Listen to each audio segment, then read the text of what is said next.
Hello and welcome. In today's episode, I want to challenge your thinking around how publishing something, anything, will help you move the needle in your business to win more work, make more profit, and have more impact. If you're thinking this isn't for me, then you might get left behind in a world where content marketing for every business is the business. Listen up, learn this rule of the game so you can play to win.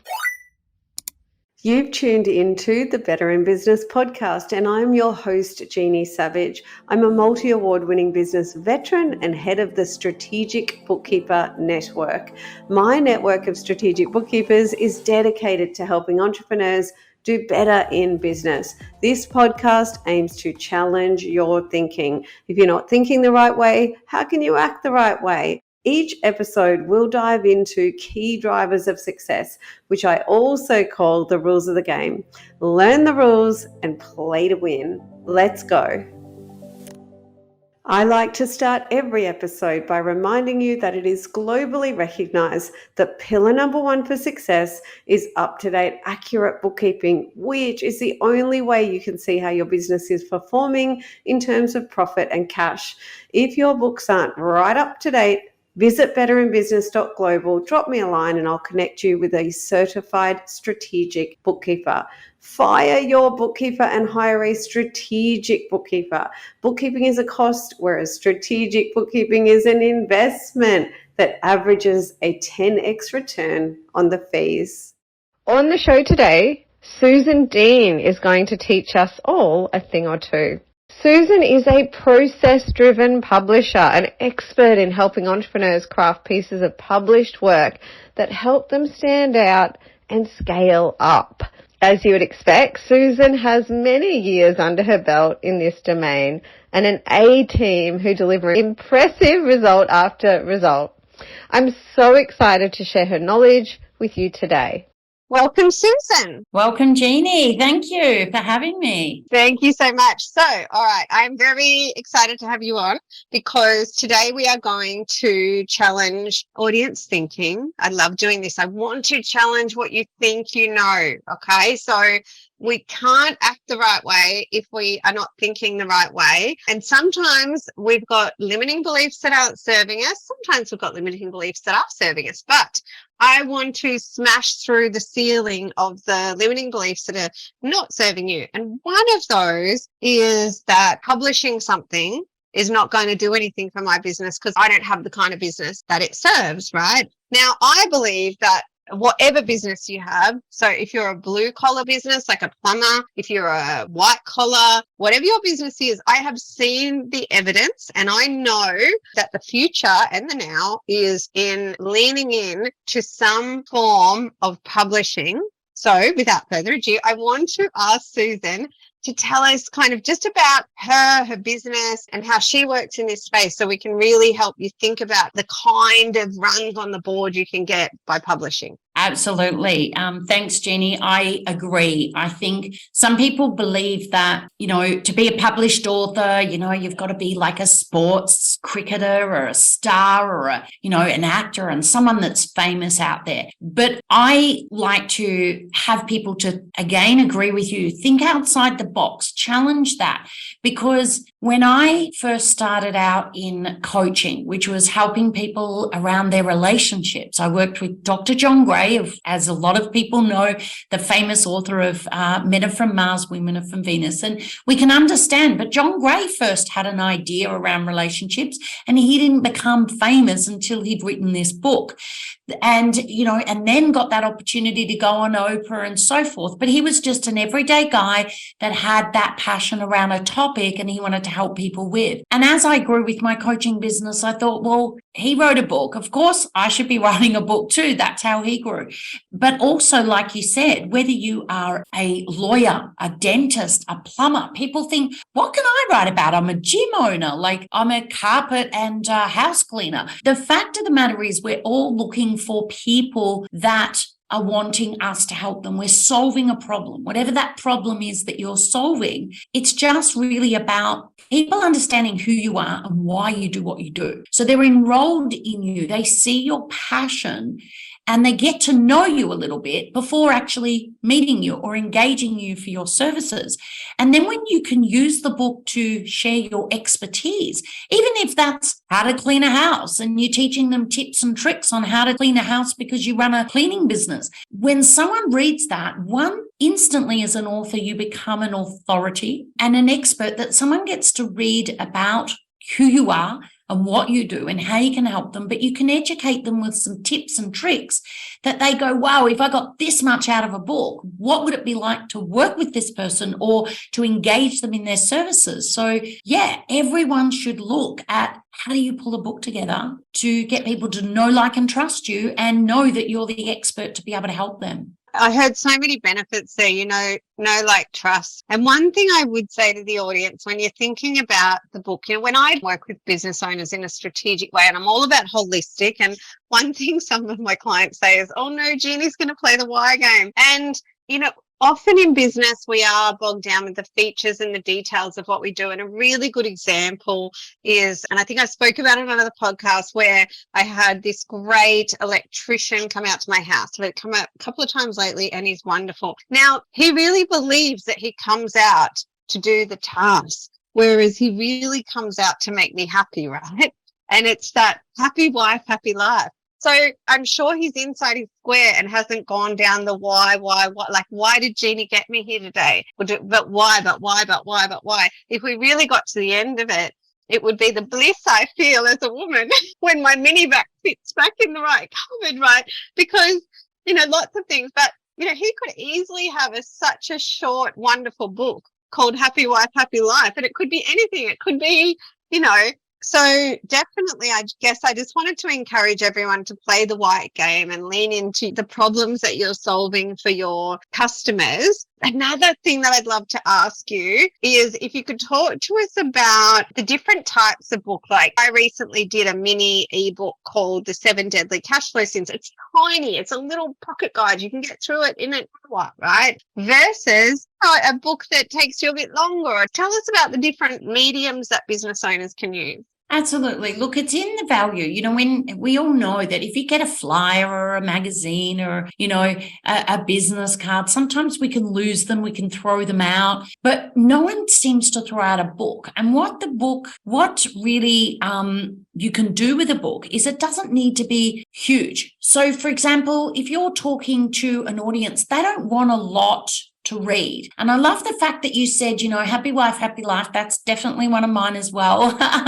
But what you said is you got him back. But imagine if he, for example, left you a short little book that had things like tips and tricks to make sure that you're safe in your home, for example. And they might say, oh my goodness, how good would that be? Yeah. And it doesn't need to be big, but it's things like make sure that there's no water leakage around the bottom of your freezer because you've got your electrical. Make sure that, of course, if you've got little children around, put some little safety nodules on. So he's an electrician, but it doesn't need to be all electrical stuff. He's leaving you with a gift, and that gift can be talking about entwining some electrical things that may have you go, oh, I don't have a sensor light at the front. I need him to install that because, what he says about having security at the front door makes sense. So you can be really crafty, and not crafty in the sense of crafty, more so creative in the sense of pulling a book together that leaves your person that you went to as a gift. Now, what are you going to do? You're going to read this and you're going to have some things in there that I'm sure that all of the things that he's going to teach you, there's something that you may need to get him back for. But what are you going to tell your neighbor? Who are you going to refer him to? Or if you've got this book, you're going to give this book to somebody else. But also that electrician can have a little opt-in on his page where people can get the book for free if they pay for postage and handling. They can get the ebook where it's a PDF, beautifully done. But you don't need to have it as a big book. When we work with people, we We've done books for lawyers, for gym owners, for all different types of people, coaches, speakers, dentists, people that help dentists create systems in their business. But the point is, when you give, it's a matter of it's a reciprocal. So when you can give someone with a book, they're like, wow, this is so much. But think about how you can leave them with some really good tips. So that was just an example of what an electrician can do. But everyone can do something to share their knowledge on helping the person. That I know real estate agents. I know a story of a real estate agent that we published a book for. He went into a client. The client was quite embarrassed because they just got the real estate agent before that they pretty much were signing on the dot. They'd already decided. This next real estate agent had come, but they felt embarrassed because he was already coming. Because we spoke to both the owner of the home that was selling and the real estate agent. But by the time the real estate agent had left, he left them a book. And they were quite open and said, look, I think we're going to sign with the guy before. We're so sorry. We didn't realize he was coming. He left them a book. He said, that's okay. Here's a book. There's a few tips and tricks in there to set your home up for sale. So there was little ways to clean your windows, to put the bread, on, to have it smell nice.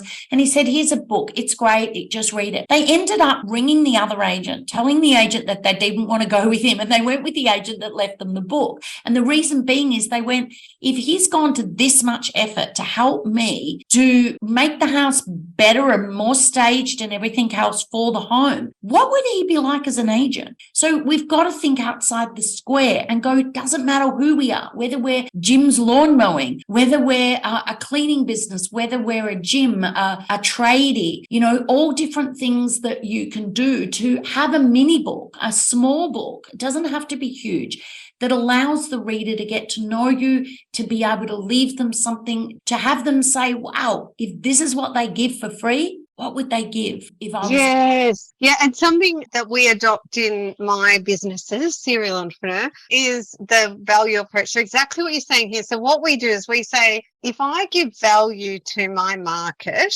to seek to help them do better in business or life, right, depending on where you work, then they will either say nice things about me, which is word of mouth marketing, or they might decide to actually do business with me. But we take everything we do is about giving away some value to let people experience our value. So every rung on our product ladder is all about value. And we figure then they can just self-assess whether they're our tribe or not. And I think for us, books are a great way to do that. Obviously, blogs are great too. Blogs are a good way to flesh out what a book might be about, You said before, answering your question around small and big books, absolutely. Yep.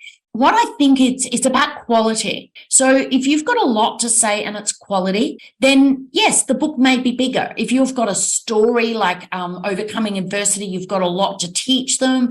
If you're, you've got a lot to share, then the book might be bigger. If you're somebody that just needs to wants to use it as a lead gen and you haven't got, a lot behind it and you just want it to be a short, sharp book, because you've also got to look at who is your reader. So is your reader somebody that really wants to get to know you? If you're going to be, offering a high-end product and a long-term thing and you've got a lot to say, it's quality over quantity. So you want the book to be as long as it needs to be to get the message across and the story across, but it's quality. And who are your readers? Are they going to want to sit down and read everything about you? You don't want to tell them everything about you, but you want to tell them enough where they get to know, like, and trust you, but you entwine it with some tips and some how-tos. So we always get our authors to tell us about themselves and to get those key points, because the reader might want to see them, want to know a little bit about them and then connect with them. But we seed that throughout. So we seed sometimes the story throughout, the how-tos, the tips, the education, the sharing it forward of knowledge, so that then the reader says, wow, I got a lot out of this book for under $30, or for some people they give it away for free, or they do it free with postage and handling, whatever it is that the author decides to do. Again, yes, it's the quality rather than the quantity or the size of it. Yeah, to showcase your value. Another thing I'd love to mention, because it's something we do a lot of, and I think books set you up for this really well, is creating a content treasure trove that you can then shop up, and you have got your social media, website, everything for the next year or two, because content marketing, right? Content marketing is marketing now, and it overwhelms. It's had me rocking in a corner before in the fetal position. And I think when you write a book, then you have this incredible content treasure trove. When you have a book, you can have your own little avatar with all of that content chopped up and 100 hours of YouTube stuff if you thought you couldn't do YouTube. So can you comment on anything you've seen that in this space? Absolutely. And when you know, some people call it a comms planner, a content planner, and absolutely. The amazing thing about a book is that you have a crazy amount of content before you've even started. Because guess what? Hey, I'm writing a book. I've just signed up with an author, or I'm just starting to write a book. In my book today, when I was writing about X, and this is what I was talking about. So the whole game, before you even get the book finished, you consistently got content telling them what you're writing in the book. It's all little snippets along the way, telling, oh gosh, now I'm looking at the cover. I'm going to get a photo shoot today. Or here's the cover. What does everyone think of the cover? Here's the titles that I'm calling it. You've got content all along the way. And then, yes, 100%. When you know, I always say, you know, coming from a publishing house, I always say, you know, you've got to look at things like making sure that it's referenced and indexed and it's plagiarism checked and all of those things that are very important in a quality book. But when you've got the editing done and you've got it, you can pull snippets out of it because you know that it's been finished. So now all of a sudden you can, again, all your pre-work before your book's done. Now there's all the content about launching your book. And then there's all the posts. Like when you're talking about a particular subject, you can say, I also talk about that in chapter 4 when we talk about XYZ. Or for example, you're wanting to pull some blogs, pull a snippet out of the book and then say, this is a snippet out of my book, and put a link here to buy the full book, you know, depending on what your outcome is, your book. What I always say to people is we take them through what we call a book mapping session first. Oh, yeah. And the book mapping session essentially is not about the book. It's about what do you want the book to do? And that's really important because you're planning before you're actually writing the book, because, you know, you've also got to write the book in a sense that you're investing a lot of time and a lot of effort. You're investing money, no matter whether you self-publish, traditional publish, or you work with a publisher to do a bit of both. You're going to have to invest money in one way, shape, or form. So the point is you're investing money, you're investing time to do this. Do it something that is going to last you for years. It doesn't mean you can't do a book number 2, but a lot of our authors, when done well, because they've planned it so well, the book will work with them in 1, 2, 3, 5, 10 years down the track. The book is still relevant. Why? Because they, at the very beginning, planned out where they were going in the business before they wrote the book. So, for example, if you were someone that knew later on you might want to do speaking, you can still put something lightly in the book that says, being able to speak from stage and talk to people about XYZ is what I love to do. Doesn't mean you're speaking right now, but guess what? Boom, you can also see back to it. Or, for example, if you're wanting to franchise your business or you're wanting to grow other people in your business, we just did a book with Aaron from KX Pilates. Obviously for him, it's his backstory and it's about his KX Pilates studios. But now all of a sudden, all of his franchisees can also share the book, just like Jeannie Ellis did with Boost Juice. Now all these people can share the book. Or if you're an electrician and you've got lots of electricians, they can still hand out this little handy dandy notebook that tells them how to make sure that your property is safe. You know, there's so many ways. It's about being creative in the beginning and planning out your book before you write your book so that the book is doing everything for you. The lead gen, the sales, the marketing, the authority, the sharing your expertise. So, and it's making a difference, because even if they don't sign with you or they don't come and work with you, like you said, when you add value, isn't it great for to be able to leave some of your knowledge out there in a book so someone can make sure their home's safe, or make sure that they're thinking about how their mindset's working, or maybe they're overcoming an adversity and they've read your book and they go, gosh, if this, you know, girl can do it. We had Jess Van Zyl write about her getting cancer at 21 and lost her eye. And so a young person may or may not work with her, but I guarantee you when they read that book, they'll change their life. They'll shift where they're at.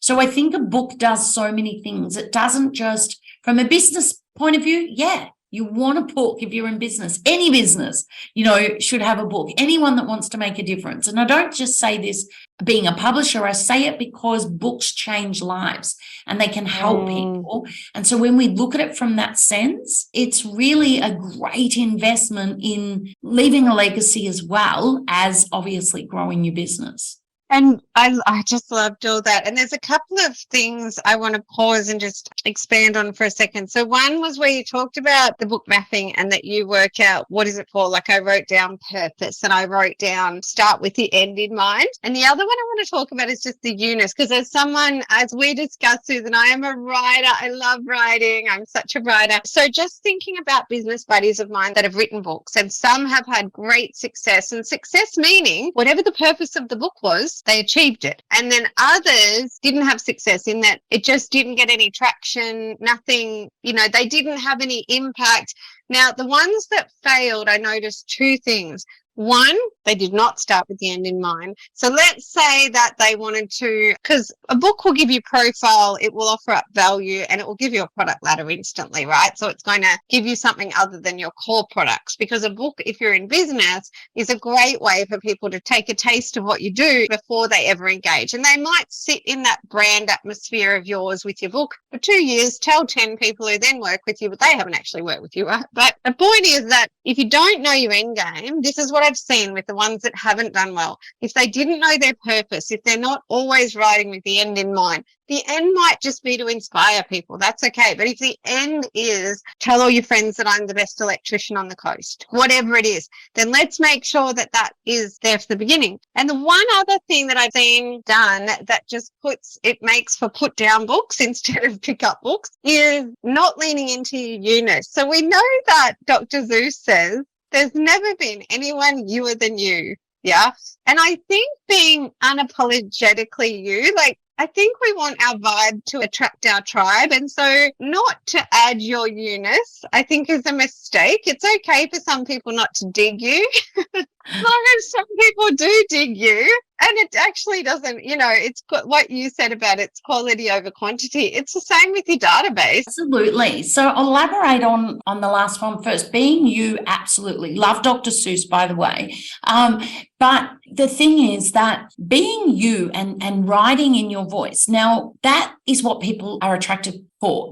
And then you'll attract the right clients. So for example, we've got Erica Kramer, Erica from America, Confidence Feels Like Shit is the title of her book. Yes. Big, it's pink, it's bold. That's Erica. So if you're not up for that, then you're not going to attract that. But then Erica doesn't want someone that's going to come in and go, and maybe not be that. So she's going to attract her tribe. You're right. The same as if you are a person, the book has to reflect you. You don't want some big pink bold thing and then someone timid and quiet walks in and says, hi, how can I help you?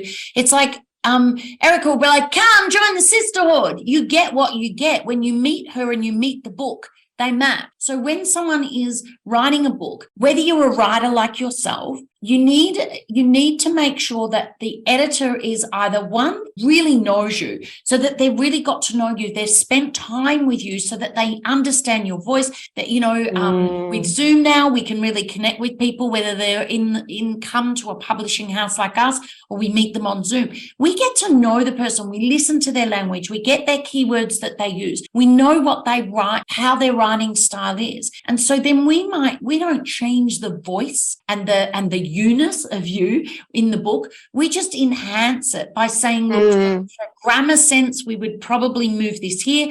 Don't tell them this, it's a spoiler alert, put this down a little bit further. Or look, it's not grabbing them in let's put this up here. So it's really about taking your words. Now, some people are great like you that come to us and they're writers. So we just want to enhance and take what they've done to the next level. Some people come to us and say, yeah, school for me was about partying. I'm not great at grammar and English. Please just help me. But I can talk. I can tell you what I want. I can give you bits and pieces. So we work with authors to go, how do you work best? Are you a writer or are you not a writer? Are you a speaker? Do you want to give us dot points? Do you want to give us courses that you've written? Do you want to give us some blogs that you've written? You know, how do we work with you? And we don't want this to be all, you know, using very articulated words. If you're going to walk in and say, "G'day, mate, how you going? You know, I'm here to do your electrical work. Yep, I'm a part of this company," whatever it be. You want it to be your voice. So that's spot on. And you want it to be you. But if you don't know how to write, or you do know how to write, or you've got an average writing or more,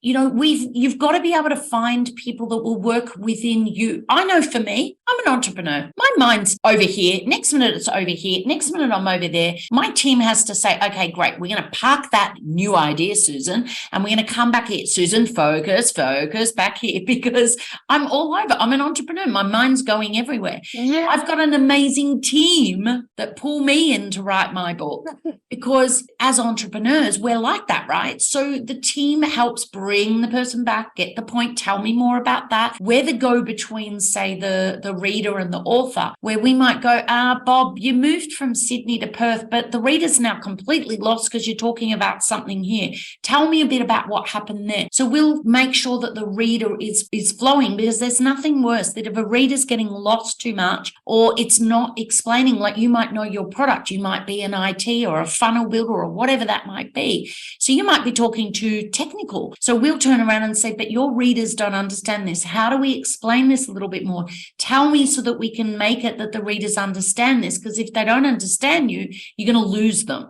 So it's really about making sure that when you're doing this book, do it well, but do it with a team that understand it. And it's the same as your cover. You know, they say don't judge a book by its cover. We all do. Yeah. So we've got to think about, does the cover, is the name of the title going to attract the key target market? Is it keyword search? You know, are they going to be able to find the book that way? If you can't hear from my voice, I'm passionate about this, but I love it. Yeah. It's just about being really smart strategically as well. You know, like I just spoke to a lady that helps, you know, practices to get organized, right? Like dental practices and different things. But the point is, you've got to think outside the realm as well. A book can now be popped into different places in our strategic alliances. So, for example, a gym owner, we've got Fred that's a gym owner and talks to people about how to sweat, swear and smile and get the body of their dreams, for example. He could put that book in a local health food store. He could put that book at a hairdresser's where people are going and that like to look after themselves. So the other thing that I say to the readers, whether you've got a book or you're wanting to write a book, don't just leave the marketing up to the bookstores, because there's no bookstores around anymore. If you haven't noticed, there's not many around anymore. The books people buying are online, on Amazon and online and different things. But also when they walk into a shop, think about the people or the strategic alliances that you could give the book to. If you're a stager that stages homes, go and give your book to a real estate agent to give out to their clients. You know, think outside the square of what this book can do to educate your key target market, but then where else is your target market going that your book would be advantageous to gift or to give to that particular person? Because, you know, what we've got to understand is you're not going to get rich from a book, you know, unless you're John Gray, who gets $1 million in advance to write a book. Yes. You're not going to make a lot of money from a book. You get $2 if you're lucky from a traditional publisher. If you do self-publish or you do a publishing like with us, you own the rights and you can make more money, and speakers make phenomenal money selling at the back of the room, but you're still not going to make your millions, right? You're still going to make a lot. Whereas if you want your $500 job or your $1,000 job or more, the book should sell a $500 product or a $1,000 product or a $75 call out fee, not just a $10 by the time you've printed the book and gifted. So think about, what do you want the book to do first, which is what we talked about, so that we're getting these bigger deals, or so that we're getting what we want as the outcome. And that's where it's not just about what's in the book. It's about what are you going to do from a marketing perspective that you can take ownership and control in allowing you to get the ideal clients, but getting the bigger return on investment than just the sale of a book. Yeah, and I think you've probably touched on the third thing I noticed that goes wrong was they didn't start. So we talked about the purpose. They didn't do the Eunice. It was kind of, oh, I've heard this before or not. So we've all heard everything before, but I want to hear it in your voice, you know. And the last And no thing two was people have got the same story, the exact same exactly. story. No And two people. so the last thing was that once I've done the book and I know what I really want it to do, it's like, how am I going to get it in the hands of my market? Now, there is obviously a million ways you can do that. And so we were really clear about that before I ever even started the book. And we started to develop those channels, which have exploded so that I can get my book in the hands of almost every part of my market globally, right? If little old me can do it, little old you can do it, right? But the point is, if you start with those three things, so what is the purpose? How am I going to get it in the hot hands? And it's okay not to know that today. All right. So Susan can help you with that. And then, you know, do not run away from your Eunice. You know, it just lean into your Eunice. Sometimes it'll feel like, oh, will anybody like me? But here's something to think about with that. Don't worry about whether anyone will like it, while it worries solely about the value that it could have to your reader. Now, I'm going to spring something on Susan. I haven't asked her for this, so she's going to have to say yes or no. I'd love to put the Susan Dean challenge out there. I'm not going to call it that. If you are listening and you are still not convinced that you have a book in you, even if it's the equivalent of like a long blog that's made visual that you may not necessarily publish it with publishing houses, but you end up using it in your business as an ebook, right? So let's go from micro to grand memoirs. If you're sitting there and you're running a business and you're saying, no, I don't think there's one. The Susan Dean challenge, which I'm hoping she'll let me do, is I'd love you to write to Susan and say, all right, well, I'm a drone filmer, or I'm a plumber, or I'm an electrician, or I'm whatever, and I just have no clue how what I do would go in a book. Yeah. And I bet Susan will have an idea for you. What do you think? Oh, I love it because it's a challenge, and who doesn't love a challenge? But I have not yet had somebody come to me with a subject that I haven't been able to come back with something that they just did not think about or blew their mind or went, yeah, you know, because it doesn't have to be, you know, again, it depends upon what you want the book to do. And like I just explained with little examples of people, you know, we've got books that it's the guy's guide to separation and divorce, how to amicably separate. And this is to guys that learn so much from it. Well, who are they then going to go to? The lawyer. Now, is she saying, hi, I'm a lawyer, please learn how to learn all about law? No, she's found this great way of being able to get some education and knowledge through these guys to take the stress away from them, that gives them some really good, solid advice that then by default, they're going to say, well, why would they not go to her? If not, they've got some great knowledge. So anything at all, send it through. If I do believe that it's not a book, I'll come back to you and say, here's some other ideas to do. But yeah, I'll take on the challenge. Do the challenge. A lawyer friend of mine used to get up at our networking event and start with or end with, life's too short, get a divorce. Well, I've been married for 30-something years, so life is too short if you're not happy in your life. Yeah. For sure. So I think take the Susan Dean challenge. So I know I've allowed the podcast to go a bit longer because I have loved the subject and I'm so passionate. I want to challenge everyone's thinking. Publishing will help you pull more profit and cash and time and purpose and legacy and freedom and immortality out of your business. Susan, what's the best way to get in touch with you or work with you? Yes, so you can get in touch at deanpublishing.com, and there is a link there that you can say chat, and that will book them in. And I'll personally speak to anyone that comes through and they get to chat with me. But if you wanted to also email any idea that you think needs to, you know, hey, I don't think you could do a book about this, but I'm going to challenge you, you can go to the deanpublishing.com contact page, put a little note in there, the email will come through and I'll take on the challenge and email you back. Do it. Say, I'm going to Susan, I bet. She's going to take the Susan Dean challenge. We're all going to take it. So thank you so much for coming on and sharing all your wisdom. I can't wait to work with you as well, Susan. I hope you enjoyed that episode as much as I enjoyed recording it.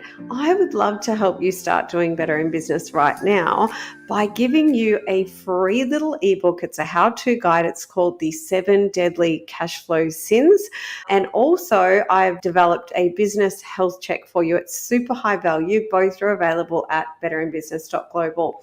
If you would like to fire your bookkeeper and hire a strategic bookkeeper to start enjoying a return on investment and get the support you need to optimize your business cash and profit and time wealth, simply visit betterinbusiness.global, drop me a line and I'll connect you with a certified strategic bookkeeper near you. I'll see you in the next episode.